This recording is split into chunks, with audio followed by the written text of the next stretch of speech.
Jiggy! Adrian Russell froze. At the sink, crying like something inside her had broken, was a woman he didn't recognize. Her back was trembling, her hands gripped the counter, and wrapped around her like he'd been born there was Joe, his son.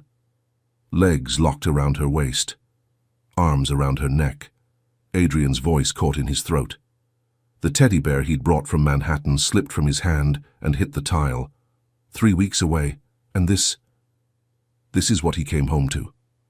Not a daddy, not a hug, not even a glance. Just his boy, clinging to a stranger, crying like the world had ended. The woman turned slowly, tear-streaked face, eyes red and swollen. "I'm sorry, sir," she whispered. "He won't let go." Joe's tiny voice broke through the silence. "Don't take her, Daddy. Please." Adrian's world shifted, right there, under kitchen lights and heartbreak.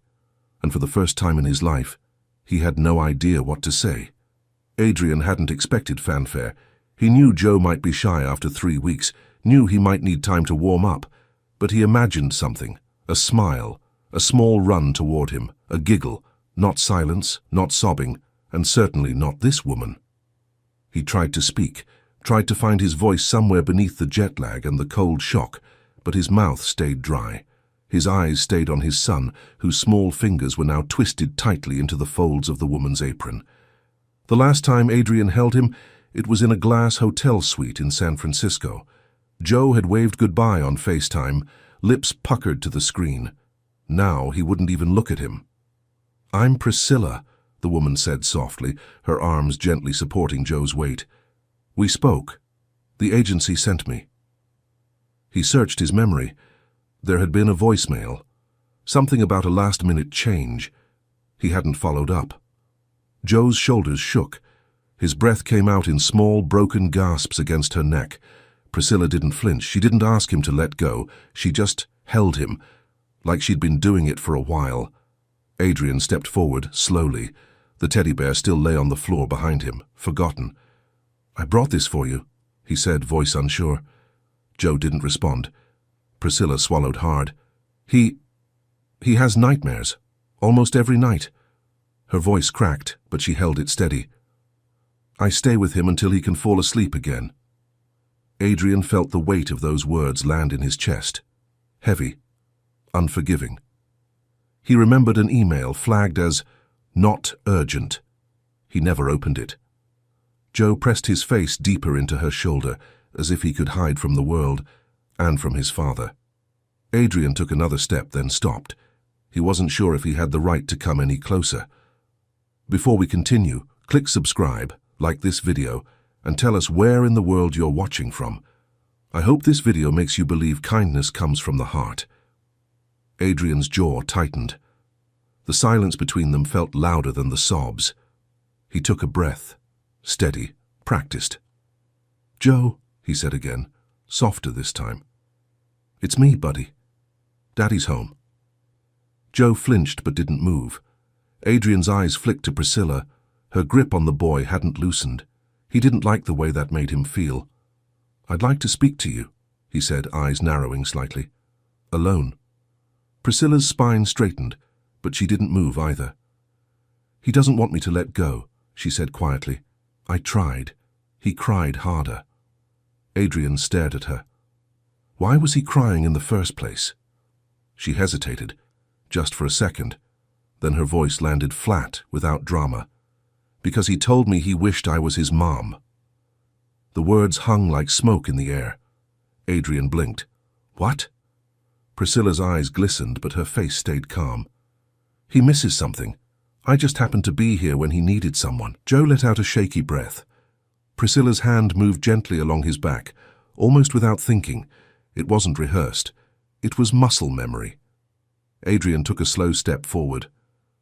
"I didn't know things had gotten this bad." "You weren't here to know," she said, almost apologetically. "Neither was I at first. I was supposed to just clean." She looked at him now. Really looked. No fear.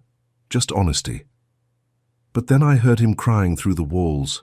First night. Then the next. And the next. Eventually," she glanced down at Joe. I couldn't pretend it wasn't happening. Adrian's stomach churned. Guilt crept in, quiet and sharp. Joe finally lifted his head, just slightly. His cheeks were blotchy, his lashes wet. He looked at Adrian with the kind of fear only a child can carry. The kind that says, "You left me. Will you leave again?" Adrian stepped back. He couldn't answer that yet. Adrian leaned against the counter, one hand gripping the edge like it might anchor him. Priscilla's eyes followed his movement, not accusing, just waiting. "He has nightmares?" Adrian asked, quieter now. She nodded. "Almost every night. He wakes up calling for someone. Anyone." Her voice cracked, but she pushed through. "I tried to just leave the light on at first. I thought maybe he'd settle, but..." She looked down at the boy in her arms. "He didn't." Adrian's throat tightened. "He tells me stories," she went on. "Little pieces of you, your office, your plane, the teddy bear, how you said you'd be back soon." She let the silence breathe before finishing. "But then he asks why soon takes so long." Adrian swallowed hard. The room suddenly felt smaller, like the air had thickened. "I didn't know the nanny quit," he murmured. "You missed the agency's follow-up," she replied gently. "They said you were too busy to speak." He didn't argue, couldn't. Priscilla adjusted Joe slightly, her hand never leaving his back. "I didn't try to replace anyone," she said. "I just stayed. When he cried, I stayed." Joe sniffled against her shoulder, still quiet, still watching his father from a safe distance. "He asked if I could sing to him, said his old nanny used to before she left. So I did. Just a lullaby my grandmother sang to me when I was small." Her tone stayed simple. She wasn't defending herself, just laying truth bare. Adrian looked at his son, his boy, who once couldn't fall asleep without a bedtime call from him. Now he found peace in a stranger's voice. That stranger was no longer a stranger, not to Joe. Adrian opened his mouth but said nothing. What was there to say? Joe reached up, pulling Priscilla's arm tighter around his small frame. His eyes never left Adrian's, and in that long, aching gaze, Adrian saw it. The question behind the quiet, "Where were you when I needed you?" Adrian stepped out of the kitchen, not out of anger, not to avoid them.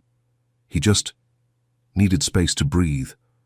The hallway felt colder than he remembered, quiet, but not peaceful. It echoed now. He stopped beside the grand staircase, the one Joe used to race down in socks, laughing, calling for him. That laugh hadn't filled these walls in a while. Adrian leaned against the banister, loosening his tie like it might loosen the knot in his chest. 3 weeks, that's all it had been, but the gap between them felt like miles. He'd been in conference rooms, talking over lawyers and pitching CEOs on vision, in penthouses with skyline views, drinking to another closed deal. He told himself it was for Joe, that one day his son would understand. But Joe didn't want understanding. He wanted someone who showed up at bedtime, someone who noticed when the nightmares started, someone who stayed. Adrian rubbed a hand over his face. His skin felt unfamiliar, tight with regret. He thought money could buy him time, buy him grace, buy him out of mistakes. But Joe wasn't a client. He wasn't an investment, a scared little boy who had cried loud enough for a stranger to hear him through the walls. And that stranger answered, not with permission, not with pay, just with presence. Adrian didn't know what hurt more, the fact that Joe found comfort in someone else, or the fact that Adrian had left him needing it. A faint sound from the kitchen pulled him back, a hiccup, a soft whisper. Joe's voice, still clinging. Adrian pushed off the banister. Whatever came next. He couldn't stand in the hallway anymore. Adrian stepped back into the kitchen. The room hadn't changed, but something in him had. Joe was still in Priscilla's arms, his face tucked tight against her collar. His fingers curled in the fabric like letting go would break something inside him. Adrian paused near the doorway, then slowly lowered himself, down to eye level. No suit, no title, no distance, just a father. Trying. He opened his arms. Not wide, not dramatic, just open. "Joe," he said gently. "Hey, buddy, I'm here now, if you want to come." Joe didn't move. His small body shifted slightly, eyes peeking out, red-rimmed, unsure. No leap, no smile, only silence. Then slowly he began to slide down from Priscilla's hold, one hand still gripping her apron, the other reaching forward like he was testing the air between them. His steps were small, careful, as if the floor might give way. When he reached Adrian, he didn't run, he leaned, pressed his body into his father's chest without a word. Adrian caught him, arms wrapping around him like something sacred. "I'm sorry," he whispered into Joe's hair. "I should have been here." Joe didn't speak, but he didn't let go either. His small arms tightened slightly. Then, barely audible, came the plea. "Don't make her leave." Adrian's throat tightened. He looked up at Priscilla, who stood frozen, hands twisting her apron, eyes wide with fear she couldn't hide. Adrian held his son close, then spoke, not just to her, but to the weight hanging in the room. "I don't want her to leave either." His voice shook. "I thought I hired a maid," he said, "but it looks like he found someone who showed up when I didn't." Priscilla didn't respond. Not yet. But the tears in her eyes said enough. This wasn't just about a job anymore. It hadn't been for a while. The house was still. Joe had fallen asleep curled on the couch, one small hand resting on the teddy bear Adrian almost forgot he brought. In the kitchen, the lights were lower now, softer, less interrogation, more confession. Priscilla stood at the stove, quietly wiping down the surface, not rushing, not lingering, just moving. Adrian leaned against the doorway, watching her. His voice, when it came, was careful. "You didn't have to stay all those nights." She kept wiping, eyes on her hands. "I couldn't pretend he was fine, not when he wasn't." Adrian stepped in, not too close. "I should have known. About the nightmares. About all of it." Priscilla turned slightly, her expression unreadable. "I didn't expect to matter this much," she said, almost like she was admitting a mistake. "I didn't come here to be anything more than what I was hired for." Adrian nodded slowly. "I know." He paused, then added, "But you were here when it counted, and that means more than I can say." Her eyes flicked to his, just once, then back to the cloth in her hand. He took a breath. "If you ever want more, childcare courses, school, anything, just say the word, I'll support it." She froze, the cloth stilled between her fingers. "Why?" she asked softly. "Because you helped my son breathe again," he said. "And I didn't even notice he was suffocating." She blinked, swallowed. "I wasn't trying to take anyone's place." "I know," he said, "but you showed up like someone who could have." For a moment, neither of them moved. The only sound was the faint rhythm of Joe's breathing in the next room, steady now, like it hadn't been in weeks. Priscilla nodded slowly, her voice barely a whisper. "Thank you." Adrian nodded back. It wasn't forgiveness, not yet, but it was something. The next morning came slow.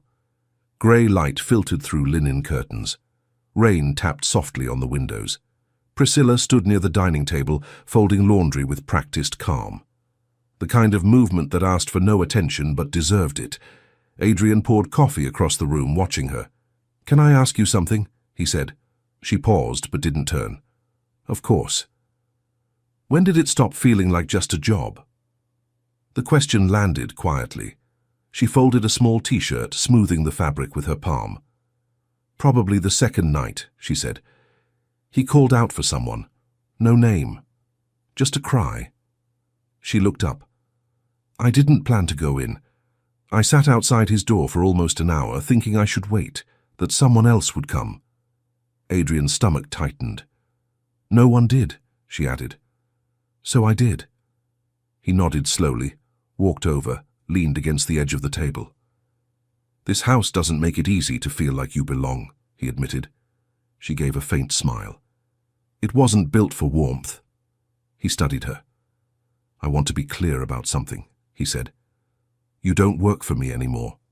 You work with me, with us. Priscilla looked at him then, really looked. A mix of relief and doubt flickered in her eyes. I don't want to overstep, she said. I don't want him to get attached and then... She trailed off. The and then didn't need finishing. Adrian understood. You didn't force that bond, he said. You earned it, and I won't take it away from him. Priscilla folded the last shirt and set it down. She didn't smile, but her shoulders relaxed, just slightly. Neither of them said it out loud, but something had shifted. The title had changed. The line had blurred. And in that blur, something unexpected was starting to take root. The smell of burnt toast drifted through the hallway before the sound of the smoke alarm ever did. Adrian fumbled with the toaster, waving away the thin trail of smoke like it might erase the evidence. Joe sat at the counter, legs swinging, chin resting on one hand, watching. Amused. Priscilla walked in, towel in hand, eyes already knowing. I was trying, Adrian said, half defensive, half defeated. She took the bread from his hand, gently opened the trash can, and dropped it in without a word. Try the stove next time, she said softly. It listens better. Joe giggled. Adrian turned to him. Traitor. The boy grinned, mouth full of cereal. It was the first real smile Adrian had seen in weeks. No hesitation, no hiding. He didn't say anything, just watched his son chew, the bowl between small hands, the teddy bear seated beside him like an honored guest. Priscilla cracked 2 eggs into a pan, her movements easy now, familiar. Adrian stepped aside, gave her space.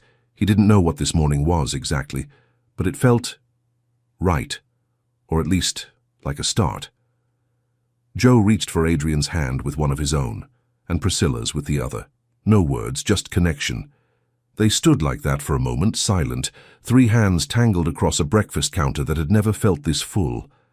Outside, the rain had stopped. Inside, something else had begun. Adrian looked at his son, then at the woman he almost overlooked. I almost missed this, he whispered. Priscilla didn't answer. She just placed the eggs on a plate, slid them toward him and said, Don't burn these. A week had passed. No more midnight cries, no more calls through the walls, just the soft hum of a house learning how to breathe again. Adrian sat on the living room floor, legs crossed, Joe asleep against his chest, one hand on the boy's back, rising and falling with every steady breath. The TV played low in the background, some old cartoon neither of them had really been watching. They hadn't needed it. Across the room, Priscilla sat on the rug, flipping through a picture book. She wasn't reading out loud, just turning pages, quietly, like she didn't want to wake anyone. Or maybe like she didn't want the moment to end. Adrian looked at her. She met his gaze. No tension, no fear, only a calm understanding that hadn't been there before. He gently adjusted Joe, cradling the boy closer. He sleeps better now, he said. Priscilla nodded. He trusts the quiet again. Adrian rested his chin on his son's head. I took time off, he said, cleared the calendar. Her eyes widened slightly. For how long? I don't know yet, he answered, but long enough to matter. Silence settled. Not heavy, just full. Adrian looked around, at the couch still dented from a day of cartoons, the blanket Joe refused to let go of, the plate of half-eaten grapes Priscilla had cut up hours ago. This wasn't perfect, it wasn't polished, but for the first time, it felt like home. He reached out, slid the picture book closer to him. Joe stirred but didn't wake.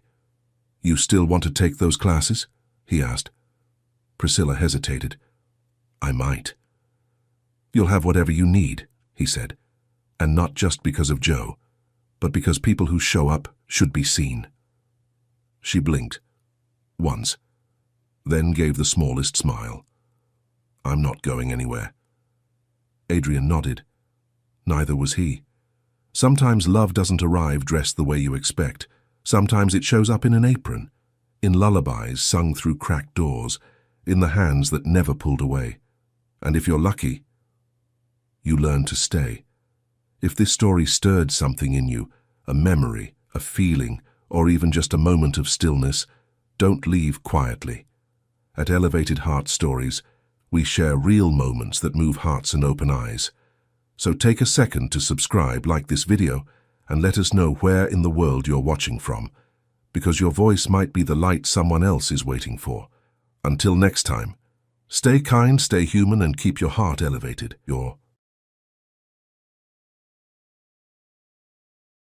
Michelle's hand trembled as she moved the light in front of Ava's face. The little girl's eyes followed it. Michelle's breath caught. That's impossible. Every doctor said Ava Hudson was born blind. No cure, no hope, no chance. But her eyes just tracked the light. And in that moment, Michelle realized something that made her blood run cold. This child wasn't born broken. Someone was breaking her. Julian Hudson's wife died the day their daughter was born. Emily didn't survive the delivery. And before Julian could even process the loss, doctors told him his newborn baby would never see. Born blind, permanently, no explanation. He tried everything: top specialists, experimental treatments, different hospitals across the country. They all said the same thing: nothing could be done. So Julian took Ava home to a house that felt like a tomb. 4 years passed in silence, curtains always closed, medication given 3 times a day, like clockwork, a routine that led nowhere. Ava didn't smile, didn't reach for toys, didn't turn towards sounds. She just sat by the window, staring at a world she'd never see. And Julian watched his daughter fade a little more every day. Then Michelle Davies answered his ad for a caregiver.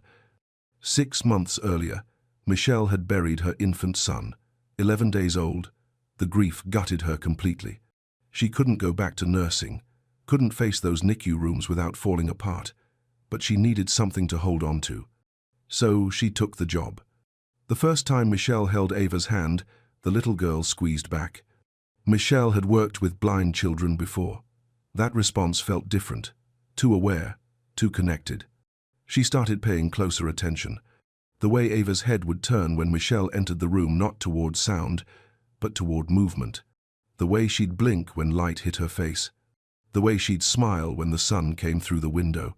Then, one afternoon, Michelle came home and heard soft crying from the laundry room. She opened the door. Ava was sitting on the floor in the shadows, reaching desperately toward a thin crack of light, her eyes following it as it moved.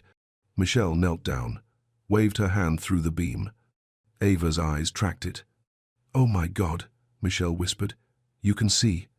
And she knew this child wasn't blind. Someone was making her blind. Before we go further, like, subscribe, and tell me where you're watching from. Because sometimes God puts the right person in the right place at exactly the right time.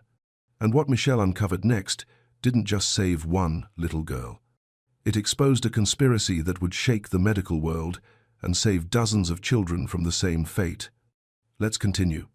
4 years before Michelle walked into that house, Julian Hudson had it all.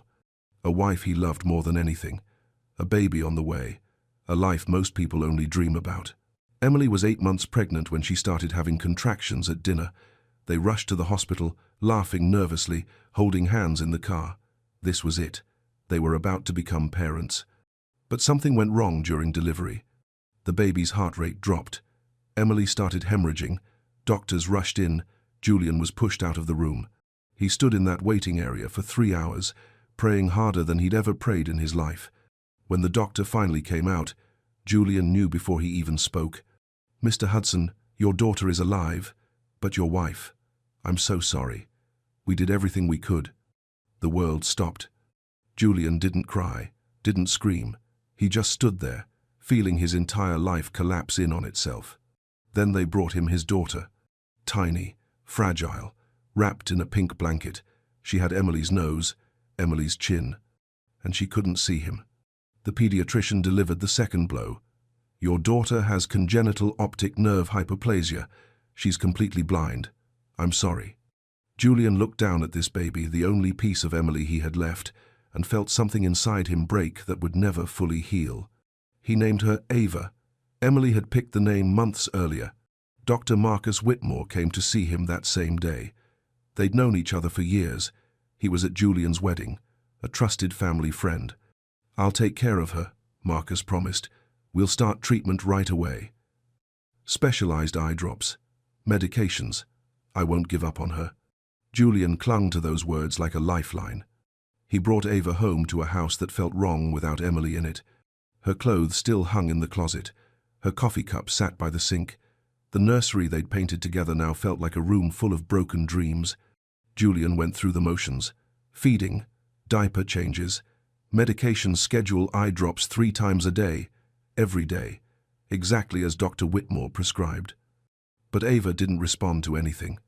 She didn't smile when he talked to her, didn't turn toward his voice, didn't reach for the toys he'd put in her crib. She just stared at nothing. Months turned into years. Julian stopped opening the curtains. Light felt like an insult when his daughter couldn't see it. He stopped having people over, stopped going to the office, started working from home, buried in conference calls that didn't matter. The staff moved quietly through the house, speaking in whispers, like they were afraid to disturb the grief that had settled into every room. Julian's days became a loop he couldn't break. Wake up, medication, doctor appointments that showed no progress, therapy sessions where Ava sat motionless, sleep, repeat. Dr. Whitmore kept adjusting the prescriptions, adding new medications, vitamin injections, neurological supplements. These things take time, he'd say. We're doing everything we can. But nothing changed.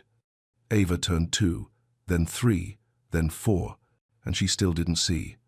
Still didn't smile. Still lived in a world Julian couldn't reach. He'd sit by her window sometimes, watching her small face turn toward glass she couldn't see through, and wonder if this was his punishment. If God took Emily and Ava's sight because Julian didn't deserve them. The guilt ate at him slowly. The what-ifs, the if-onlys. If only he'd gotten Emily to the hospital sooner. If only he'd chosen a different doctor. If only he'd prayed harder, tried harder, been better. 4 years of that kind of thinking turns a house into a prison. And Julian was serving a life sentence. Then one October morning, Michelle Davies walked through his door. She had sad eyes, the kind that recognized his pain without him having to explain it. When she told him she'd lost a child too, something shifted. Not hope. He'd buried that a long time ago. But something else. Something quiet. Maybe understanding. Maybe just the smallest crack in the wall he'd built around himself. He hired her, gave her the same instructions he'd given every caregiver before her. Follow Dr. Whitmore's medication schedule. Don't miss a dose. Don't get attached. But Michelle didn't follow those rules. She got attached the first day she held Ava's hand. And she started asking questions no one else had bothered to ask. Michelle's first week was all routine. Mrs. Chen walked her through everything. Ava's schedule was rigid, non-negotiable. 7 in the morning, wake up, eye drops. Breakfast with vitamin supplements mixed into her food. Mid-morning therapy exercises that Ava barely responded to. 1 o'clock, second round of eye drops. Afternoon, sensory activities, textures, sounds, things meant to stimulate a brain that seemed unreachable. 7 at night, final eye drops, neurological supplements with dinner, then bed. Every single day. For 4 years. Michelle followed the routine exactly, but she watched. She'd been a pediatric nurse long enough to know what blind children looked like, how they moved, how they responded to the world. Ava was different. On day 3, Michelle was cleaning Ava's room. She accidentally knocked a book off the shelf. It hit the floor with a soft thud. Ava's head turned before the sound. Michelle froze. Wait. She turned before it fell. She didn't say anything, just filed it away in the back of her mind. Day 5. Michelle walked into Ava's room wearing a bright yellow sweater. Ava's face changed, just slightly, like she registered something. "Hi, sweetheart," Michelle said softly. Ava tilted her head, not toward Michelle's voice, toward Michelle. It was small, but it was there. Michelle started testing things, quietly, carefully. She'd move around the room without making noise. Sometimes Ava would track her, sometimes she wouldn't. She'd open the curtains to let light in. Ava would blink, rapidly, like the brightness bothered her. One afternoon, sunlight poured through the window after days of clouds. Ava turned her face toward it and smiled. Michelle's heart skipped. Blind children could feel warmth. That was normal. But this felt like more than warmth. This felt like Ava saw the light. That night, Michelle couldn't sleep. She pulled out her laptop and started searching. Congenital blindness, reactions to light. Visual impairment, inconsistent responses. Blind children, developmental milestones. She read medical journals until 2 in the morning, watched videos of other blind children, compared their movements to Ava's. They were different. Ava was more aware, more connected, like she was trying to see through fog instead of complete darkness. Michelle looked at the medication bottles lined up on Ava's dresser, all prescribed by Dr. Whitmore. She picked one up, read the label. The names were long, medical, some she didn't recognize from nursing school. She took photos of every bottle, planned to research them later. The next day, Michelle tried something else. She brought colorful toys from the playroom, a red ball, a bright yellow stuffed duck, a blue rattle. She moved them slowly across Ava's line of sight during playtime. At first, nothing. Then the yellow duck passed by and Ava's eyes shifted. Just barely, but they moved. "Oh, baby," Michelle whispered. "You see something, don't you?" She wanted to tell Julian, wanted to shake him and say, "Look at your daughter. Really, look." But she tried once. It was evening. Julian was in his study, door half open. Michelle knocked softly. "Mr. Hudson, can I ask you something?" He looked up from his computer, tired eyes barely focused. "What is it? Has Ava ever shown any response to visual things? Light? Movement?" His face hardened immediately. "No, never. The doctors were very clear. It's just, today I noticed she seemed to react when—" "Miss Davies," his voice went cold. "I've spent 4 years chasing maybes, every tiny movement, every small change, looking for signs that weren't there." He stood up, walked to the window. "I won't do that anymore. I can't. I understand, but please, just follow Dr. Whitmore's instructions. Give her the medication. Keep her comfortable. That's all I'm asking." Michelle left the study with a knot in her stomach. She went back to Ava's room, looked at that little girl sitting by the window, so still, so quiet. Something was wrong here. She felt it in her bones. That night, Michelle photographed every medication label, every dosage, every instruction. She didn't know what she was looking for yet, but she was going to find out. Because if there was even a chance, even the smallest possibility that Ava could see, Michelle wasn't going to let it go. She'd already lost one child. She wasn't going to watch another one disappear without a fight. Michelle waited until the house went quiet. Julian was in his study. Door closed. The staff had gone home for the night. Just her and Ava and the weight of a question she couldn't shake. She pulled out her laptop, opened the photos of the medication labels, started typing the names into medical databases. The first one came up, atropine sulfate ophthalmic drops, used for dilating pupils during eye exams. Standard dose, 0.01%. Michelle scrolled down to Ava's prescription strength, 0.5%. Her stomach dropped. That was 50 times stronger than normal. She kept reading. Side effects, severe light sensitivity, blurred vision, prolonged pupil dilation, in high doses, vision impairment. "No," Michelle whispered. "No, no, no." She checked the other medications. The vitamin supplements contained mild sedatives. The neurological medications were suppressants, things that dulled reflexes, made a child lethargic. Every single prescription worked together. Not to heal, to numb, to blind, to keep Ava in the dark. Michelle's hands shook as she stared at the screen. This wasn't treatment, this was poison. But why? Why would a doctor do this? She thought about Dr. Whitmore, Julian's friend, trusted, respected. Then she thought about the bills she'd seen on Julian's desk. Hundreds of thousands of dollars, insurance covering most of it, endless treatments, endless medications. A child who never got better meant ongoing care, ongoing payments. Her chest tightened. Oh my God, he's doing this on purpose. Michelle closed the laptop, stood up, paced her room. She needed proof, real proof, not just research and suspicion. She needed to show Julian something undeniable. She grabbed a flashlight from her nightstand and walked down the hall to Ava's room. The little girl was awake, sitting up in bed, staring toward the window where moonlight filtered through thin curtains. "Hey, baby," Michelle whispered. "Can't sleep?" Ava didn't answer, just turned her head slightly. Michelle knelt beside the bed.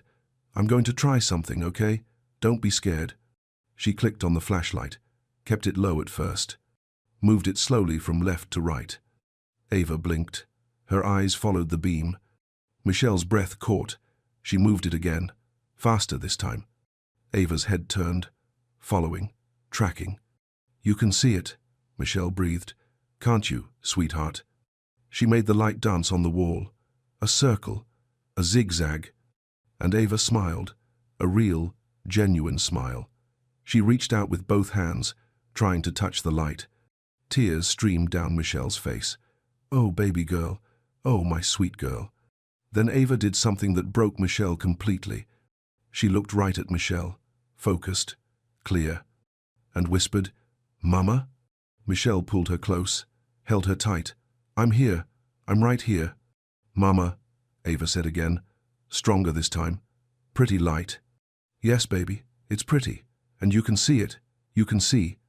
Michelle rocked her gently, crying into her hair. "I'm going to save you. I promise. No more medicine that hurts you. No more darkness." She pulled back, looked at Ava's face in the dim light. Those pale blue eyes weren't blank anymore. They were looking at her, really looking. "I see you," Ava whispered. "I see you too, Angel." That's when Michelle heard footsteps in the hallway.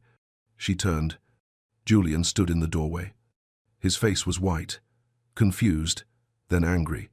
He looked at the flashlight in Michelle's hand, the printed research papers on the dresser, the way Ava was looking at Michelle, really looking. "What the hell are you doing to my daughter?" Michelle stood slowly, heart pounding. This was it. Everything was about to change. "Mr. Hudson," she said quietly, "I need you to listen to me. Your daughter isn't blind. Get out. She can see. And the medication you've been giving her." I said, "Get out of my house." Michelle picked up the flashlight, turned it on, held it in front of Ava. The little girl smiled, reached toward the light, her eyes tracking it perfectly.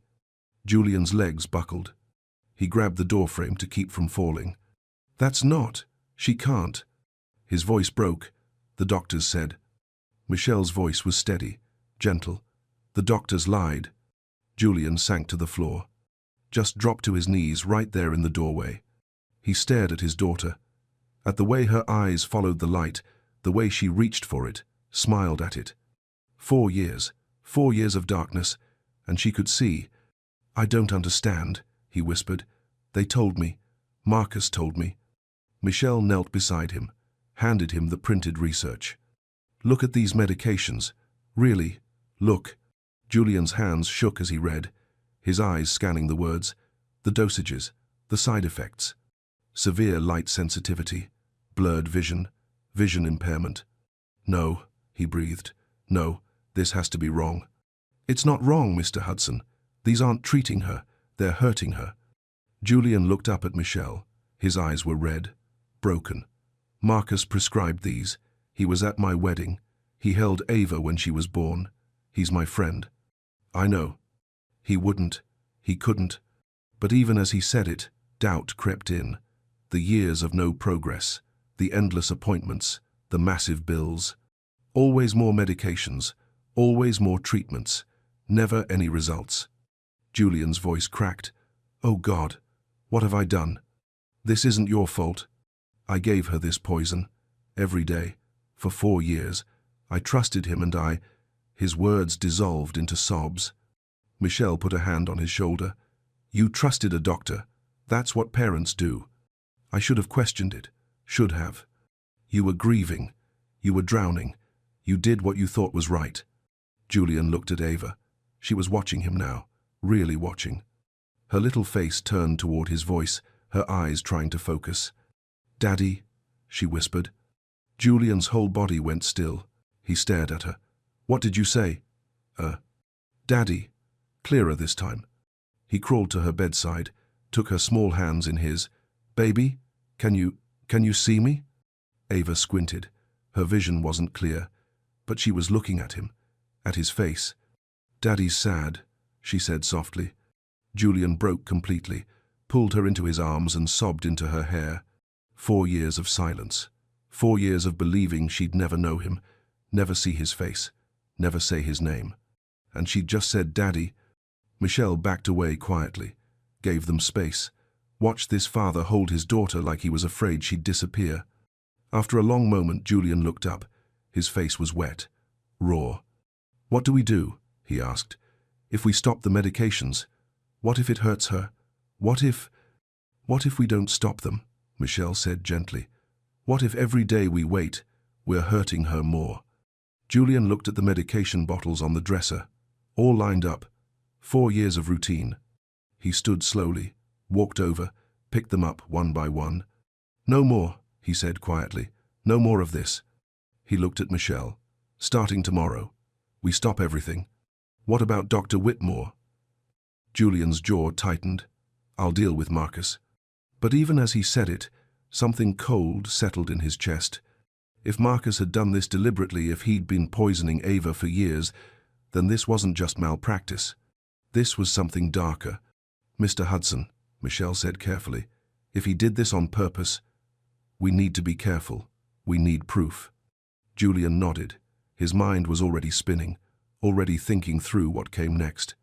But right now, in this moment, only one thing mattered. He turned back to Ava. She was still looking at him, still trying to focus on his face. "Hi, baby girl," he whispered. "Hi, Daddy." And for the first time in 4 years, Julian Hudson felt something he'd thought was gone forever. Hope. The first morning, without medication, Julian didn't sleep at all. He sat in a chair beside Ava's bed, watching her breathe, terrified. What if Michelle was wrong? What if stopping the medication made things worse? But when Ava woke up, something was different. Her eyes opened clearer, more focused. She looked around the room like she was seeing it for the first time. "Daddy?" Julian leaned forward. "I'm here, baby." "Window," she pointed. "Bright." Julian's throat tightened. She could see the window, see the morning light coming through. "Yes, sweetheart, that's the sun." Ava smiled. A real smile, not the blank, distant expression he'd seen for years. She was waking up. By day 3, the changes were undeniable. Ava started reaching for things. Her cup, her stuffed bear, the blanket on her bed. Not guessing, actually reaching for what she saw. Michelle brought her colorful picture books. Ava pointed at the images. Red, blue, yellow. "That's right, baby," Michelle said, tears in her eyes. "Those are colors. Pretty colors." Julian watched from the doorway, watched his daughter come alive in ways he'd stopped believing were possible. She wasn't just seeing light anymore. She was seeing shapes, colors, faces. One afternoon, Ava walked to the window by herself, put her small hand on the glass. "Daddy, what's that?" She pointed outside. Julian came to stand beside her. "Those are trees, sweetheart, and flowers." "Mama's flowers?" His breath caught. "How did you?" Ava pointed to a photo on her dresser. Emily in a red dress, standing in the garden. "You told me, before. You said Mama loved flowers." Julian knelt down, looked at his daughter's face. She was looking back at him, really looking. "You remember that?" "I couldn't see before, but I heard. I always heard you, Daddy." He pulled her close. "I'm so sorry, baby. I'm so sorry I didn't know." "It's okay." She patted his face with her small hand. "I can see now." Michelle found them like that, father and daughter, holding each other by the window. She didn't interrupt, just watched, and felt her own heart breaking and healing at the same time. Later that evening, after Ava fell asleep, Julian and Michelle sat in the living room. The house felt different now, lighter, like something had shifted. "I tried calling Marcus today," Julian said quietly. "His office said he's unavailable." "Unavailable?" "On sabbatical. No return date. No way to reach him." Michelle's stomach turned. "That's convenient." Julian looked at her. "You think he knows? That we figured it out?" "I don't know, but it's strange timing." Julian stood, walked to the window. 4 years, Michelle. 4 years I paid him millions, trusted him with my daughter's life. And he was. He couldn't finish the sentence. We need to find out if there are others, Michelle said softly. Julian turned. Others? Other children, other families. If he did this to Ava, what if she's not the only one? The thought made Julian sick. How do we find out? I can reach out. Online support groups for parents of blind children. See if anyone else was treated by Dr. Whitmore. Julian nodded slowly. Do it. And I'll hire investigators, financial experts. If Marcus was billing insurance for fraudulent treatments, there'll be a paper trail. Michelle stood. Mr. Hudson. Julian, please, after everything. Just call me Julian. She nodded. Julian, if we do this, if we go after him, it's going to get ugly. I know. He'll fight back. People like that always do. Julian's eyes hardened. Let him fight. He poisoned my daughter. He stole 4 years of her life. 4 years of mine. His voice dropped. I don't care how powerful he is. I don't care what it costs. I'm going to make sure he never does this to another child. Michelle saw something in his face she hadn't seen before. Not just grief anymore. Anger, purpose, fire. Then we do this together, she said. Julian looked at her. This woman who'd walked into his life a month ago, who'd seen what no one else saw, who'd saved his daughter when he couldn't. Thank you, he said quietly, for not giving up on her. I couldn't give up on her. She reminded me too much of. She didn't finish. Didn't need to. Julian understood. Your son. Michelle nodded. I couldn't save him, but maybe I could save her. They stood in silence for a moment, two broken people who'd found purpose in each other's pain. Then Julian's phone buzzed. Unknown number. Text message. He opened it. His face went pale. What is it? Michelle asked. Julian showed her the screen. Stop asking questions. You don't know what you're interfering with. Another message came through. Some people don't wake up from the darkness. Be careful yours doesn't go back to sleep. Michelle's blood ran cold. He's threatening Ava. Julian's hand clenched around the phone. Then he just made the biggest mistake of his life. Michelle found 3 families online. 3 mothers who mentioned Dr. Marcus Whitmore by name, all in Connecticut, all desperate for answers about their blind children. She reached out to one, a woman named Sarah Bennett. They met at a coffee shop in Hartford 2 days later. Sarah brought files, medical records, bills, photographs of her 5-year-old son, James. Dr. Whitmore said James was born blind, Sarah explained, hands wrapped around her coffee cup. We've been seeing him since James was 3 months old. Michelle's chest tightened. What medications is he on? Sarah pulled out a list. Michelle's hands went cold as she read it. The same prescriptions, the exact same dosages, everything Ava had been taking. How much have you spent? Michelle asked quietly. Close to $2 million. The insurance covers most of it.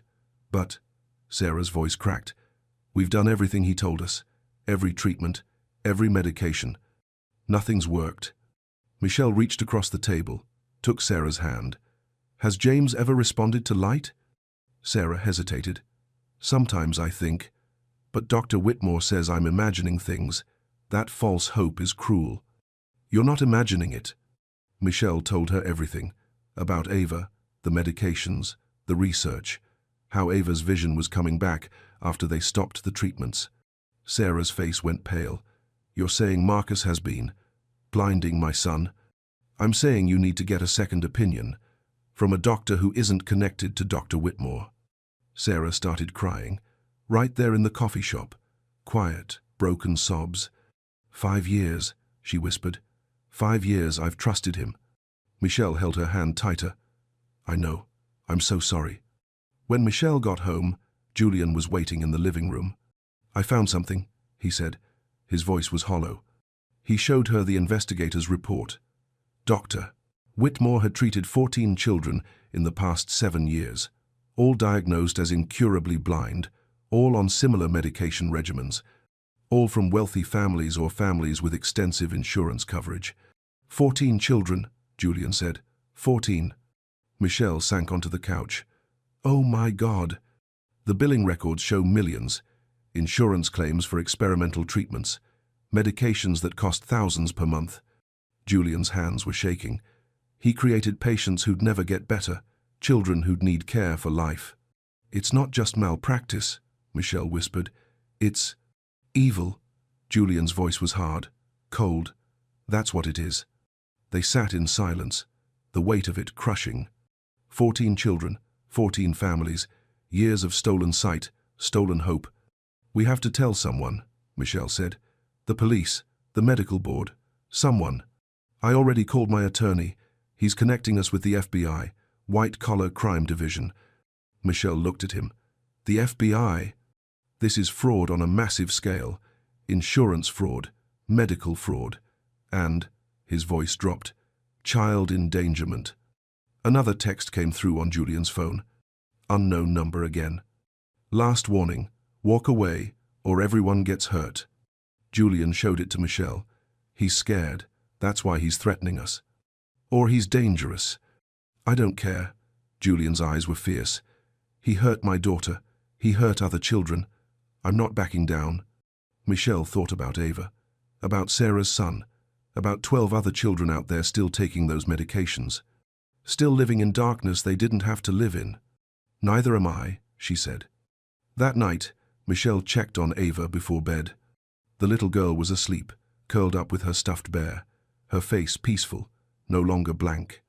Michelle sat on the edge of the bed, brushed hair from Ava's forehead. You're safe now, baby, she whispered. I promise. But even as she said it, fear coiled in her stomach. Dr. Whitmore was out there somewhere, watching, threatening, and they were about to go to war with him. Michelle thought about her son, the 11 days she'd had with him, how she'd prayed for a miracle that never came. Maybe this was her miracle, not bringing her son back, but saving someone else's child. Saving 14 children.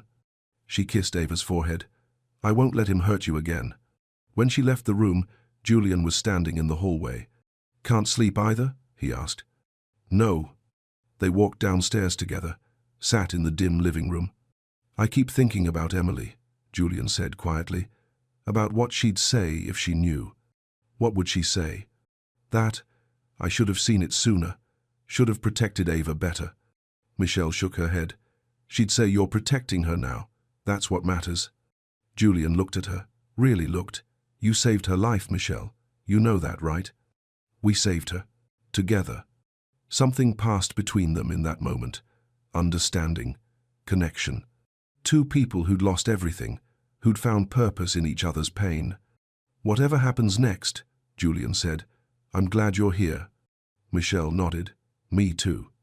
Outside, the night was quiet. But inside, everything was about to break, wide open. Michelle reached out to 2 more families. Both had children under Dr. Whitmore's care, both on the same medications. Both told their children would never see. One mother, Lisa Chen, agreed to meet them at Julian's house. She came with her husband and her 3-year-old daughter, Emma. The little girl sat in her father's lap, motionless, staring at nothing. Michelle's heart broke looking at her. We've been seeing Dr. Whitmore for 2 years, Lisa said. Her voice was tired, defeated. He told us Emma has no optic nerve development, that nothing can be done. Julian leaned forward. Have you ever noticed her responding to light, to movement? Lisa hesitated. Sometimes, but the doctor says it's just reflexes, not real vision. Michelle knelt in front of Emma, pulled out a small flashlight. May I? She asked the parents. They nodded. Michelle clicked it on, moved it slowly in front of Emma's face. The little girl's eyes followed it. Lisa gasped. She can see it, Michelle said gently. Lisa started crying. Her husband put his arm around her, his own eyes wet. 2 years, Lisa whispered. 2 years we've been giving her those medications. Julian showed them the research, the lab reports, the dosage information. These aren't helping her, he said quietly. They're keeping her blind. By the end of the week, they'd found 7 families. 7 children, all between ages 2 and 6, all diagnosed as incurably blind. All prescribed the same toxic combination of medications. Julian's investigators uncovered the financial trail. Dr. Whitmore had billed insurance companies over $40 million across 15 years. $40 million for treatments that didn't work, for medications that caused harm instead of healing. The FBI opened an investigation, but Dr. Whitmore was still missing. No one knew where he was. And the threats kept coming. Julian's car was keyed in a parking garage. Someone hacked into his email. Fake articles appeared online calling him a bitter father trying to destroy a respected doctor's career. Michelle received messages on her phone. "You're going to regret this. Leave it alone. Accidents happen." One morning, Michelle came downstairs to find Ava sitting at the kitchen table with Julian. They were looking at a picture book together. Ava was pointing at the images, naming colors. "That's green, Daddy, like the trees outside." "That's right, baby." Ava looked up and saw Michelle. Her whole face lit up. "Mama!" She'd started calling Michelle that a week ago, and every time, it made Michelle's chest ache in the best way. "Good morning, sweetheart." Ava ran to her, wrapped her small arms around Michelle's legs. "I love you, Mama." Michelle picked her up, held her close. "I love you too, baby girl." Julian watched them, something soft in his expression. Later, after Ava went to play in her room, Julian poured coffee for both of them. "She's getting stronger every day," he said. "I know. Her vision's still not perfect, but she can see colors now, shapes, faces." Michelle nodded. "It's a miracle." "No." Julian looked at her. "You're the miracle. You saved her when I couldn't. You would have figured it out eventually." "No, I wouldn't have." His voice was honest, raw. "I'd given up. I was just existing, going through motions." He set down his cup. "You brought life back into this house, into my daughter, into me." Michelle felt her throat tighten. "I don't know how to thank you," Julian continued. "How to even begin to." "You don't have to thank me." "Yes, I do." He stepped closer. "Michelle, you've given me everything back. My daughter, my hope, my reason to keep going." Something shifted in the air between them. "I know this isn't the time," Julian said quietly. "We're in the middle of a fight. Everything's chaos. But I need you to know." He paused, searched for words. "You're not just Ava's caregiver anymore. You're family. You're everything." Michelle's eyes filled with tears. 6 months ago, she'd been drowning in grief, certain she'd never feel whole again. Now she stood in this kitchen, with this man and his daughter, and felt something she thought was gone forever. Purpose, connection, love. "You're my family too," she whispered. Julian reached out, took her hand. They stood like that for a moment, two broken people who'd found healing in each other. Then Ava's voice called from upstairs, "Mama, Daddy, come see." They went upstairs together, found Ava standing at her window, pointing outside. "Look, the flowers are blooming." Julian and Michelle looked out at Emily's garden, the one that had been overgrown and forgotten for years. Spring had brought it back to life. Tulips, daffodils, colors everywhere. "Your mama planted those," Julian told Ava softly. "They're beautiful," Ava said. Then she looked up at Michelle. "Can we go outside? I want to see them up close." Michelle smiled through tears. "Yes, baby, we can go see them." The three of them walked down to the garden together. Ava ran ahead, laughing, touching the flowers, marveling at colors she'd spent years unable to see. Julian stood beside Michelle, watching his daughter discover the world. "Emily would have loved this," he said quietly. "I think she's watching," Michelle replied. "I think she knows Ava's okay now." Julian took Michelle's hand, squeezed it. They stood in Emily's garden, watching Ava spin in the sunlight, and felt something neither had felt in years. Peace. But they both knew this peace wouldn't last. The fight was just beginning, and Dr. Marcus Whitmore was still out there, hiding, planning, waiting. The story hit the New York Times on a Tuesday morning. Prominent pediatric ophthalmologist accused of deliberately blinding children in multi-million-dollar fraud scheme. By noon, it was everywhere. Every news channel, every website, social media exploding with outrage. Julian's phone rang non-stop. Reporters, lawyers, parents from across the country asking if their children had been victims too. Michelle sat with Ava in the living room, trying to keep her calm while chaos erupted outside. News vans lined the street, cameras pointed at the house. "Mama, why are all those people here?" Ava asked. Michelle pulled her close. "Because we're helping other children, baby. Children like you. Children who couldn't see?" "Yes, sweetheart." Ava was quiet for a moment. Then she said, "I'm glad they're going to see now, too." Michelle kissed the top of her head. This child who'd suffered for 4 years was worried about other children. Julian came in from his study. His face was tight. They found him. Michelle looked up. "Whitmore?" FBI picked him up at a private airport in New Jersey. He was trying to leave the country. Relief and rage warred in Michelle's chest. "Good. There's more." Julian sat down heavily. "They found records. 14 children confirmed. Maybe more. And it wasn't just him." "What do you mean?" 2 other doctors were involved, and a pharmaceutical company executive. They had deals, kickbacks, create lifelong patients, split the insurance money. Michelle felt sick. How could they? "I don't know." Julian's voice was hollow. "I don't understand how people do this." The next few weeks were a blur. Dr. Whitmore was charged with 47 counts of fraud, conspiracy, and child endangerment. The trial was set for 4 months out. But more families kept coming forward. 19 children total. 19 families destroyed by greed disguised as medicine. Julian and Michelle were asked to testify before Congress, a hearing on medical fraud and patient protections. They sat at a long table, microphones in front of them, cameras everywhere. Julian spoke first, his voice steady but filled with emotion. "My daughter spent 4 years in darkness because a man I trusted saw her as a paycheck, not a child, not a human being, a revenue stream." He paused, gathered himself. "How many other children are out there right now, taking medications that hurt instead of heal, trapped in systems that profit from their pain?" The room was silent. Then Michelle spoke. "I lost my son 6 months before I met Ava, and I thought that pain, that grief had no purpose, that it was just emptiness." Her voice caught. "But God put me in that house for a reason. He gave me eyes to see what others missed, not because I'm special, but because I'd already lost everything. So I had nothing left to lose by asking questions." She looked directly at the camera. "If you're a parent and something feels wrong, trust that. Ask questions. Demand answers.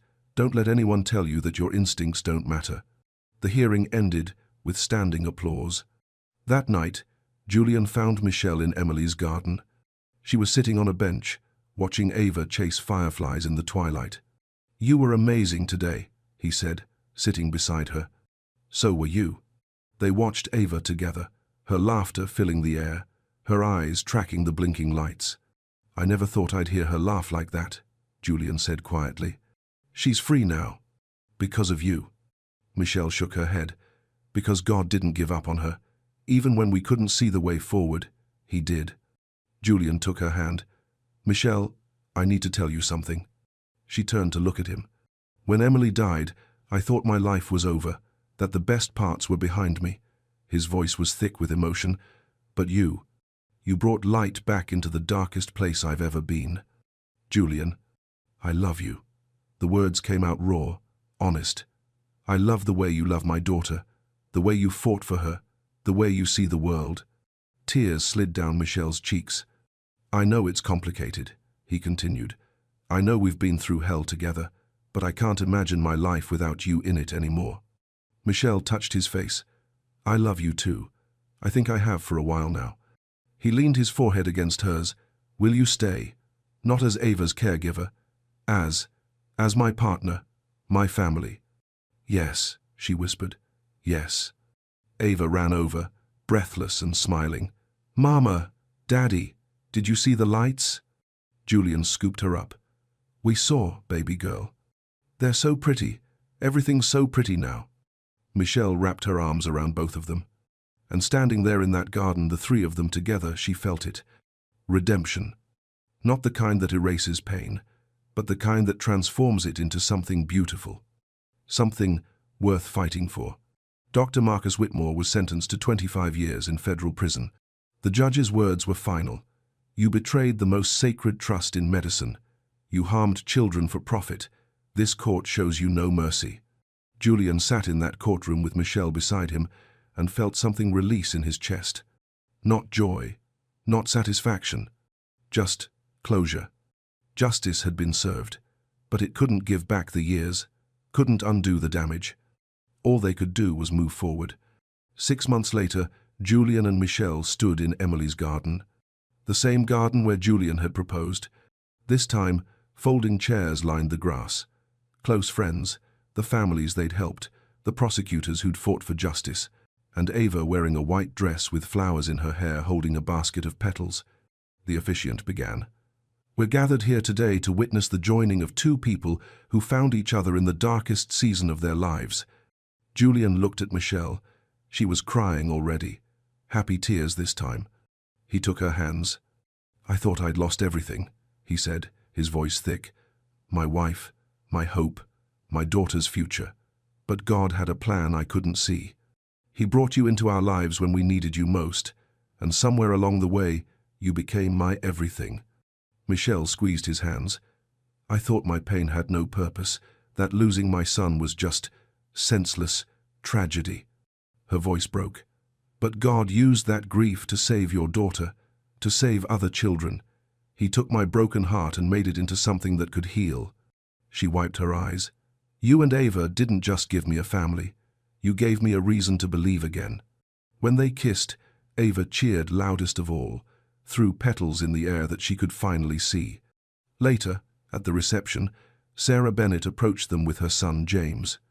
The little boy was wearing glasses now, running around with other kids, laughing. "He starts school next month," Sarah said, tears in her eyes. "Real school, with other kids, because of you." "Because we all fought together," Michelle replied. Other families came, shared their stories, their children's progress.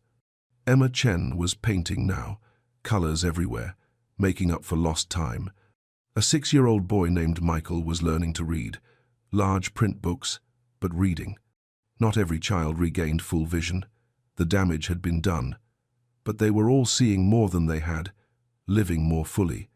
And new laws were being passed because of them. Mandatory second opinions, prescription oversight, patient protections. Ava's Law, they called it in New York. One life saved had become dozens. Dozens had become systemic change. That evening, after the guests left, Julian and Michelle stood at Ava's bedroom door. She was asleep, her stuffed bear tucked under one arm, moonlight streaming through the window she'd spent years sitting beside in darkness. "I used to stand here and pray for a miracle," Julian whispered, begged God to heal her. "He did," Michelle said softly. "Just not the way you expected." Julian pulled her close. "He sent you." They adopted Ava together the following month, made Michelle her legal mother in every way. When the judge finalized it, Ava threw her arms around Michelle's neck. "You're really my mama now. I've always been your mama, baby. Now it's just official." 1 year later, Michelle found Julian in his study late at night. "Can't sleep?" she asked. "Just thinking." He gestured to his computer screen. The Emily Hudson Foundation website, testimonials from families they'd helped, photos of children who were thriving now. 23 children recovered partial vision. 14 families received financial restitution. Laws changed in 8 states. He looked at Michelle. "All because you refused to look away. All because God put me exactly where I needed to be." She sat on his lap, rested her head against his. "You know what I realized?" "What?" "My son lived 11 days. That's all I got. But those 11 days taught me to recognize suffering, to fight for children who can't fight for themselves." Her voice was gentle. "He had a purpose. Even though he's gone, his life meant something." Julian kissed her forehead. He'd be proud of his mama. They went upstairs together, checked on Ava one more time. She was sprawled across her bed now, growing so fast. 7 years old, 1st grade, art class twice a week, friends who came over for playdates. A normal childhood, the one she'd almost been robbed of. Michelle tucked the blanket around her, kissed her forehead, and thought about all the paths that led here, the grief, the loss, the questions that wouldn't stay quiet. She'd lost a son, but gained a daughter, lost her way, but found her purpose. God hadn't erased her pain. He'd transformed it, made it into something that could save others, heal others, change the world just a little bit. That's what love does, real love, the kind that costs something. It doesn't erase darkness, it becomes light inside it. And sometimes when we're broken enough to let Him, God uses our pain to write the most beautiful stories. Stories about sight restored, hope renewed, families healed. Stories about ordinary people who refuse to accept that darkness is permanent. Who fight, who question, who love fiercely, even when it hurts. Michelle turned off Ava's light, closed the door softly. Tomorrow, Ava would wake up to sunlight, to colors, to a world she could finally see. And Michelle would wake up beside the man she loved, in a house that felt like home, with a daughter who called her Mama. Not because life was perfect, but because God took their broken pieces and made them into something whole, something beautiful, something that looked exactly like redemption,